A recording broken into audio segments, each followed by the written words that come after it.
بسم الله الرحمن الرحيم والتين والزيتون وطور سينين وهذا البلد الأمين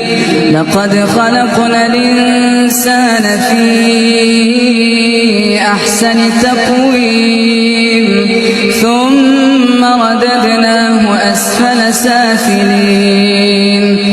إلا الذين آمنوا وعملوا الصالحات فلهم أجر غير ممنون فما يكذبك بعد بالدين أليس الله بأحكم الحاكمين بسم الله الرحمن الرحيم اقرأ باسم ربك الذي خلق خلق الإنسان من علق اقرأ وربك الأكرم الذي علم بالقلم علم الإنسان ما لم يعلم كلا إن الإنسان ليطغى أن رآه